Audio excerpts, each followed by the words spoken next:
Indonesia, negeri yang kita cintai, menyimpan lebih dari sekadar keindahan alam dan budaya.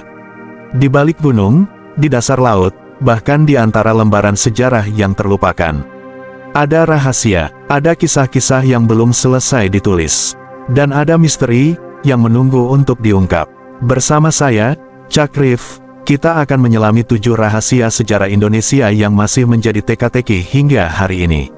Siapkan dirimu, karena perjalanan kali ini bisa mengubah cara kita memandang masa lalu bangsa kita.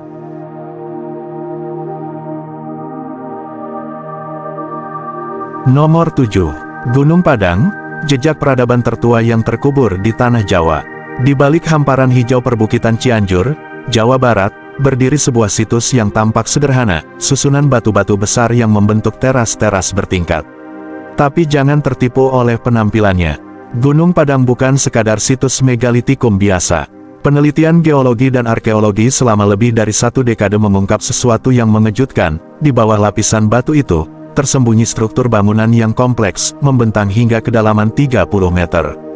Beberapa ilmuwan, termasuk tim dari Badan Geologi Indonesia, menyebut bahwa ini bukan bukit alami, melainkan piramida buatan manusia. Lebih mengejutkan lagi, analisis karbon menunjukkan bahwa bagian terdalam dari struktur ini bisa berusia lebih dari 12.000 tahun. Jika benar, maka Gunung Padang bukan hanya situs tertua di Indonesia, tapi bisa jadi piramida tertua di dunia, jauh melampaui usia piramida Giza di Mesir yang hanya 4.500 tahun. Tapi disinilah misterinya dimulai. Klaim ini memicu kontroversi besar. Banyak akademisi menolak mentah-mentah, menyebutnya sebagai spekulasi liar. Bahkan ada yang menyebut bahwa penelitian ini terlalu politis, terlalu ambisius, atau terlalu mengganggu narasi sejarah yang sudah mapan.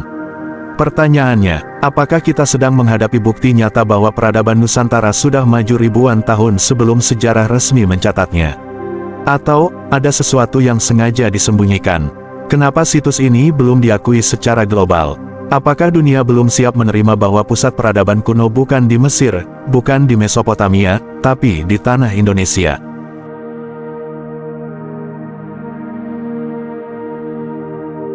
Nomor 6. Atlantis dan Indonesia, jejak peradaban yang hilang di timur. Selama berabad-abad, legenda tentang Atlantis, sebuah peradaban maju yang tenggelam dalam satu malam, telah memikat imajinasi dunia. Tapi tahukah kamu, ada satu teori yang menyebut bahwa Atlantis bukan berada di Samudra Atlantik, melainkan di wilayah yang kini kita kenal sebagai Indonesia. Teori ini bukan berasal dari sembarang orang. Seorang ilmuwan asal Brasil, Profesor Aricio Nunes dos Santos, menghabiskan lebih dari 30 tahun meneliti dan menulis tentang kemungkinan bahwa Nusantara adalah Atlantis yang sesungguhnya. Dalam bukunya yang kontroversial, ia menyebutkan bahwa deskripsi Plato tentang Atlantis, tanah yang subur, kaya akan emas, perak, dan logam langka, serta dikelilingi oleh laut dan gunung berapi, sangat cocok dengan karakteristik geografis Indonesia. Ia bahkan menunjukkan bahwa letak Indonesia yang berada di antara 2 samudra dan 2 benua, serta sering dilanda gempa dan letusan gunung berapi, sesuai dengan gambaran kehancuran Atlantis akibat bencana alam dahsyat. Tapi bukan hanya itu. Profesor Santos juga mengaitkan banjir besar yang tercatat dalam berbagai mitologi lokal, seperti cerita banjir dalam tradisi Jawa, Sunda, dan Dayak, dengan peristiwa tenggelamnya Atlantis. Ia percaya bahwa sebelum bencana itu terjadi, wilayah Indonesia adalah pusat peradaban kuno yang sangat maju, dengan teknologi dan sistem sosial yang belum bisa dijelaskan oleh sejarah konvensional. Namun, seperti halnya teori besar lainnya, klaim ini menuai banyak penolakan. Para akademisi arus utama menyebutnya sebagai spekulasi tanpa bukti arkeologis yang kuat. Tapi, apakah benar tidak ada bukti? Bagaimana dengan temuan struktur bawah tanah di Gunung Padang, artefak kuno di Sulawesi, dan pola migrasi manusia purba yang menunjukkan bahwa Asia Tenggara adalah titik awal penyebaran manusia modern? Jika teori Santos benar, maka kita bukan hanya sedang membicarakan sejarah Indonesia. Kita sedang menyentuh ulang akar peradaban dunia. Atlantis bukan lagi mitos di barat. Ia mungkin adalah kenyataan yang terkubur di timur. Di tanah yang kita pijak. Di Indonesia, apakah kita siap menerima bahwa sejarah dunia mungkin dimulai dari sini?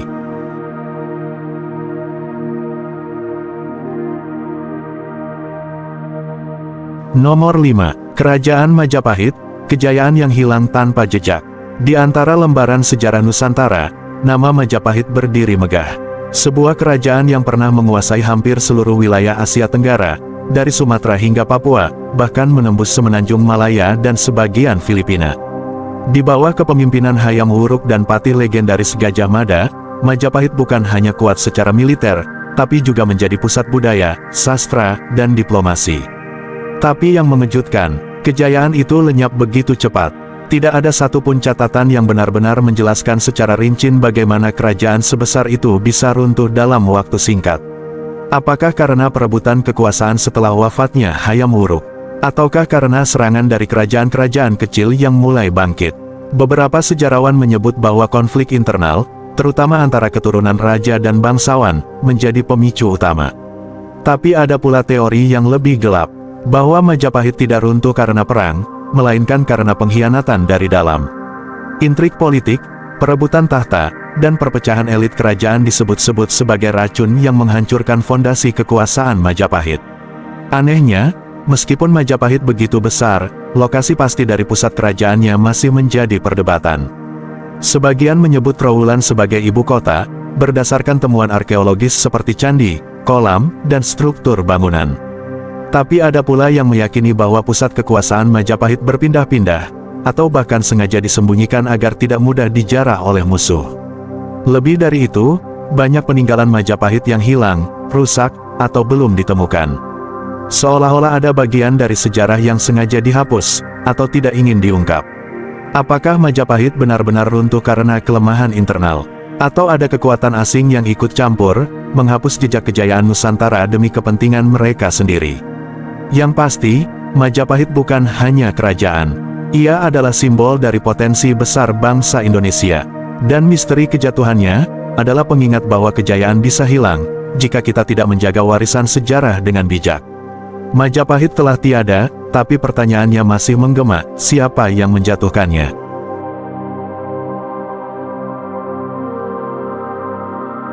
Nomor 4. Negeri Sabah di Borobudur, jejak Ratu Bilqis di Tanah Jawa.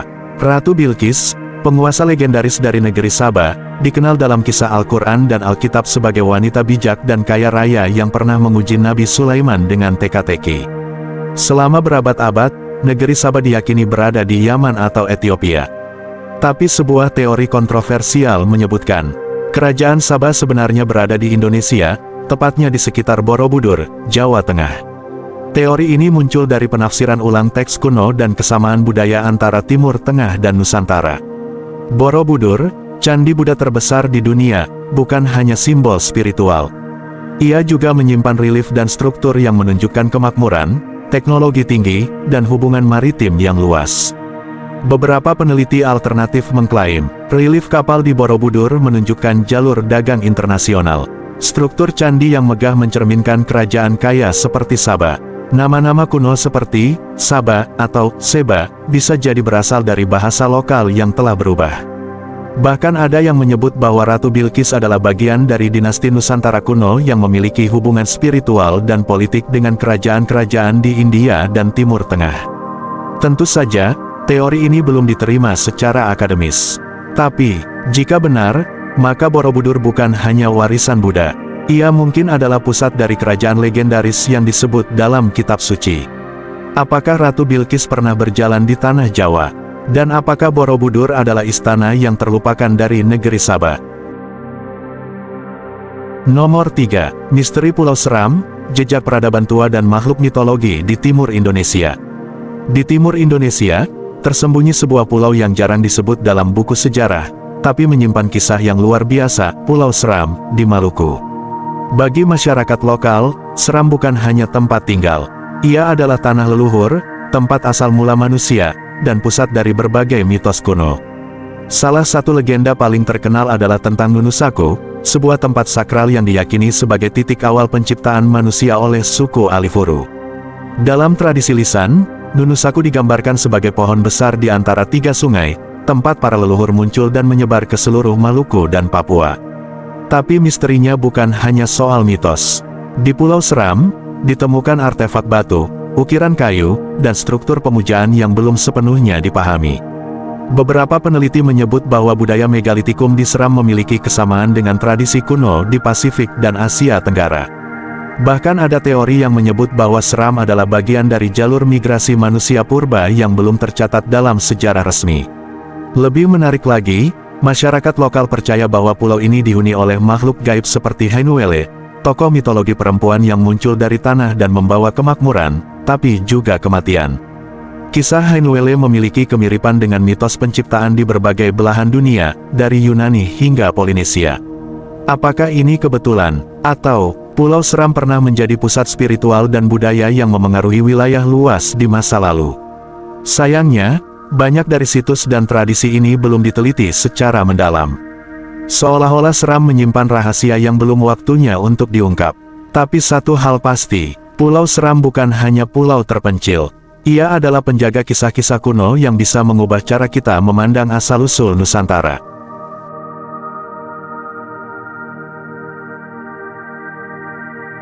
Nomor 2. Keris Empu Gandring, senjata terkutuk yang menorehkan darah di sejarah Jawa. Di balik bilah keris yang tajam dan indah, tersembunyi kisah kelam yang mengguncang sejarah Nusantara. Keris Empu Gandring bukan hanya hasil karya seorang empu legendaris, ia adalah simbol ambisi, pengkhianatan, dan kutukan yang diyakini merenggut nyawa para penguasa. Dibuat oleh Empu Gandring, atas permintaan Ken Arok, keris ini belum selesai saat sang pemesan memaksa mengambilnya. Dalam kemarahan, Empu Gandring mengutuk keris itu. Keris ini akan menelan 7 nyawa, termasuk dirimu sendiri. Dan kutukan itu, mulai bekerja. Ken Arok menggunakan keris tersebut untuk membunuh Tunggul Ametung, membuka jalan menuju tahta Singhasari. Tapi tak lama kemudian, Ken Arok sendiri tewas oleh keris yang sama, dibunuh oleh anak tirinya, Anusapati. Lalu keris itu berpindah tangan lagi, dan lagi. Setiap pemiliknya, entah karena dendam, perebutan kekuasaan, atau takdir, berakhir dengan kematian tragis. 7 nyawa raja dan bangsawan dikabarkan menjadi korban. Apakah ini benar-benar kutukan, atau keris itu hanyalah alat dalam siklus kekuasaan yang brutal dan penuh intrik? Sejarawan melihatnya sebagai simbol transisi kekuasaan yang berdarah, dari Tumapel ke Singhasari, lalu ke Majapahit. Tapi bagi masyarakat Jawa, keris Empu Gandring adalah benda pusaka yang menyimpan energi gaib. Ia bukan sekadar senjata, tapi saksi bisu dari ambisi manusia yang tak terbendung. Bahkan hingga kini, kisah keris ini masih diceritakan dengan nada waspada. Karena keris bukan hanya benda tajam, ia adalah warisan spiritual, dan kadang, membawa konsekuensi yang tak terlihat. Dari tangan ke tangan, dari darah ke darah, keris Empu Gandring menjadi penanda bahwa sejarah Jawa tidak hanya ditulis dengan tinta, tapi juga dengan luka. Kutukan atau karma, keris ini tetap menjadi misteri yang membelah antara legenda dan kenyataan.